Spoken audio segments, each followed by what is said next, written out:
News for India. आदरणीय अपने नेता एसडीपीआई के चेयरपर्सन और हमारे देश की एक आवाज, बहुत बड़ी शख्सियत, एक मजबूत आवाज, डिस्टर्ब कर रहा है लेकिन जो आजाद हिंदुस्तान के बाद बाबा साहब अम्बेडकर जैसे बहुत सारे लोग अंतिम व्यक्ति के लिए आवाज उठाते रहे, जिसमें हमारे बिहार के आदरणीय रामविलास पासवान जी भी थे, जिनका अंतिम समय में जिस तरीके से अपमान हुआ। भोला पासवान शास्त्री भी थे, जगजीवन राम जी भी थे, और आज काशीराम जी भी थे। उस कड़ी में भी आज कोई एक आवाज, इस देश के करोड़ों वंचित, प्रकाश अम्बेडकर जी भी थे, और एक न्यू सोच के साथ बिना जिंदगी की परवाह किए जो इस दुनिया के सबसे बड़ा, मैं समझता हूँ हिंदुस्तान में इतना बड़ा अनडेमोक्रेटिक व्यक्ति, इतना बड़ा मानवतावादी विरोधी व्यक्ति, इंसानियत के नाम पर जो कलम, मानवता के नाम पर कलम, डेमोक्रेसी के लिए खतरा हो, जनतंत्र के भक्षक हो, उसके सामने यदि लड़ने की हिम्मत किसी ने उठाई, उत्तर प्रदेश के, जिनका नाम मैं नहीं लेना चाहता, जो शुरू से ही हिंदू बाहिनी के गुंडे थे, जिन्होंने सभी जाति धर्म, आपके लोग घटक हैं। मुसलमानों को डर दिखाना बंद कीजिए। मुसलमान और दलित इस दुनिया में किसी से नहीं डरता, ये याद रखना। वर्ल्ड की हिस्ट्री है, दलित और मुसलमानों के नाम पर अपनी दुकान बंद करिए। आप ये बताइए कि चिंकी बुखार में कहां थे दोनों, आप ये बताइए कि शेल्टर हाउस में कहां थे, आप ये बताइए कि पटना के बाढ़ में कहां थे, आप ये बताइए कि कोरोना वायरस में कहां थे, आप ये बताइए कि 18 जिलों में जो अभी बाढ़ है उसमें कहां थे, 56 लाख लोग बाढ़ में अभी प्रभावित है, आप कहां थे। सत्ता पक्ष और विपक्ष, इस बिहार में कोई अपना परिचय अपने पिता का देता है, कोई अपना परिचय अपने आका नरेंद्र मोदी का देता है। बिहार का यूथ चाहता है मेरा लीडरशिप खुद डायनेमिक और डैशिंग, मेरा लीडरशिप मैं डायरेक्ट बात कर सकूं, मेरा लीडरशिप गुजराती नहीं हो, मेरा लीडरशिप बिहारी हो, मेरा लीडरशिप प्रॉन्ट से ना चले, मेरा लीडरशिप अनुकंपा में ना चले, मेरा लीडरशिप संप्रदायता के उन्माद और जातीयता के उन्माद से ना चले, मेरा लीडरशिप बिहार के 13 करोड़ लोगों की आवाज हो, जहां ना तो जाति हो, ना तो मजहब और धर्म का को कहीं डर हो। ये चाहता है बिहार, और इसीलिए प्रोग्रेसिव डेमोक्रेटिक अलायंस सिर्फ बिहार के लिए नहीं, बिहार के हर व्यक्ति की आजादी के लिए। मैं आपको भरोसा देता हूं, मेरी थोड़ी भी हिस्सेदारी जनता ने यदि हम पर भरोसा किया, हमने 3 साल बनाम 30 साल बनाम 3 साल प्रतिज्ञा पत्र, मैं फिर कहूंगा हिंदुस्तान के इतिहास में कोई व्यक्ति अपने एफिडेविट के साथ प्रतिज्ञा पत्र नहीं लाया, और मैं दोनों व्यक्ति को श्वेत पत्र जारी करने की चुनौती देता हूं। 3 बार जो नीतीश आप मुख्यमंत्री बने, आप वो अपना सामने लाइए, अगले बार जो बने वो सामने लाइए। पहली बार बने जंगल राज से, एनआरसी कहता है कि आप आज राक्षस राज हैं। दूसरी बार बने भ्रष्टाचार के आधार पर, तो नीति आयोग कहता आप दुनिया के सबसे भ्रष्टतम सरकार है। तीसरी बार बने आप डीएनए, अखलाक, आरक्षण के नाम पर, बैकवर्ड फॉरवर्ड के नाम पर, तो आरक्षण को लगभग 40% आरक्षण पे, बैकवर्ड दलितों के आरक्षण को नरेंद्र मोदी की सरकार ने खत्म कर दिया। क्या हुआ आरक्षण का नीतीश कुमार? मुस्लिम आरक्षण की बात छोड़ दीजिए, मैं एक एक जगह खड़ा हूं।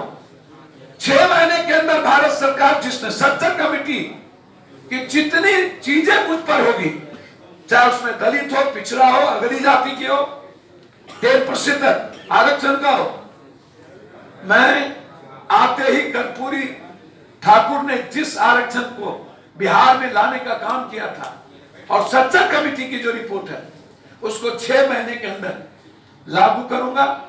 एक बात याद रखना, अन्ना हजारे का आंदोलन जो था, पता नहीं कौन सा आंदोलन था, और अरविंद केजरीवाल मुकेश अंबानी को गिरफ्तार नहीं कर सके।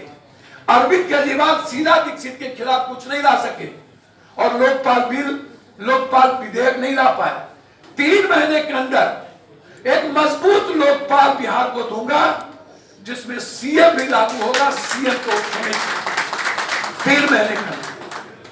3 महीने में यदि मैं लोकपाल नहीं ला पाया तो उसी दिन अपना इस्तीफा पीडीए के नेता को मैं थोप दूंगा कि आपको जिसको बनाना हो आप बनाइए।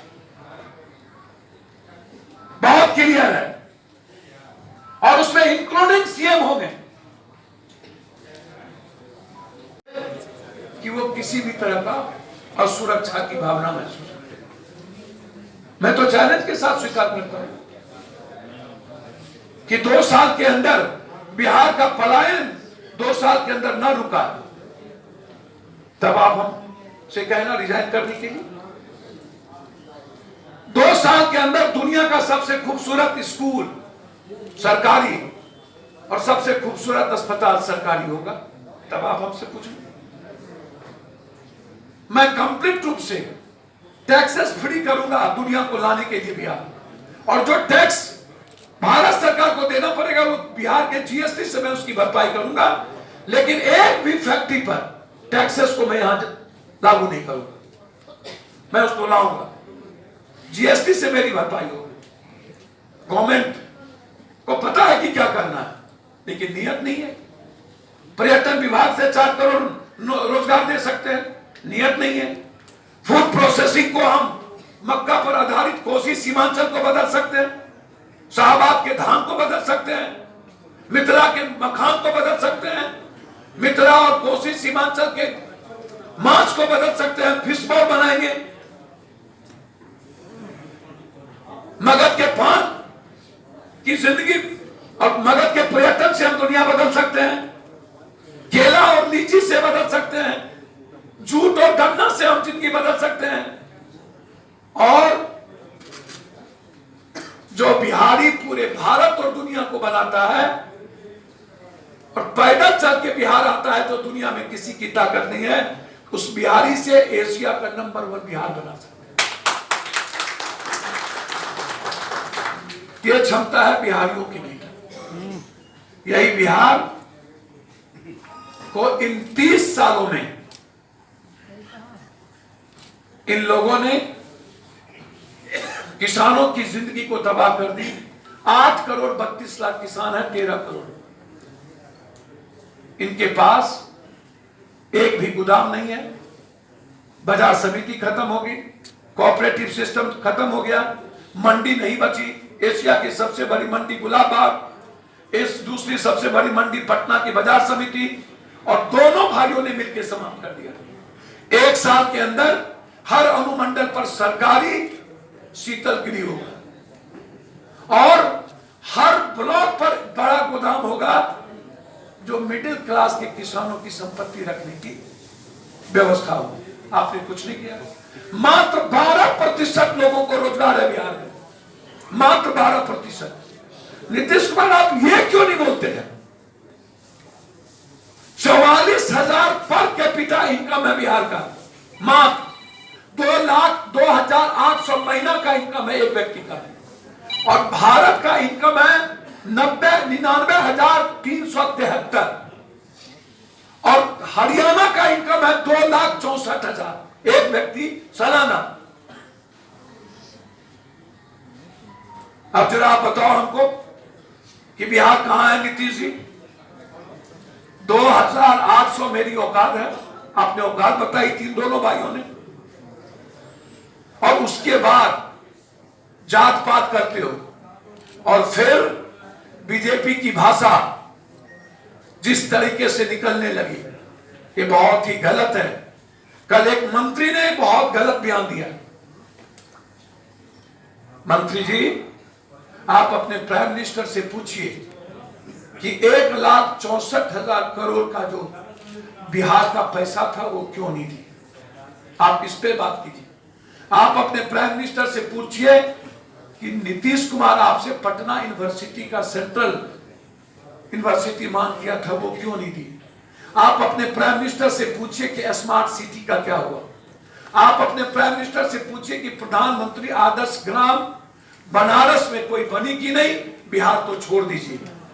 आप अपने प्राइम मिनिस्टर से पूछिए कि गंगा नमामि मिशन का क्या हुआ। आप अपने प्राइम मिनिस्टर से पूछिए कि 21,000 करोड़ रुपया बिहार के बाढ़ की पैसे की घोषणा की, वो क्या हुआ। आप अपने प्राइम मिनिस्टर से पूछिए कि बिहार जानना चाहता है कि क्या बिहार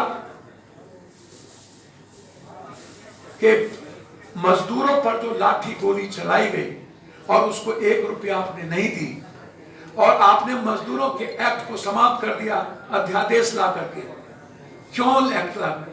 आप अपने प्राइम मिनिस्टर से पूछिए कि आप भारत का दलित, वंचित, पिछड़ा, दन पिछड़ा क्या अब एजुकेशन नहीं लेगा आपके इस एजुकेशन सिस्टम से। ये आप प्राइम मिनिस्टर से पूछिए। आप प्राइम मिनिस्टर से पूछिए कि भारत का किसान एमएसपी का न्यूनतम, आप मंडी पर बात नहीं किए, लेकिन आपने एक बाजार खड़ा कर दिया और उस बाजार का मालिक। Subscribe now and press the bell icon. Never miss an update.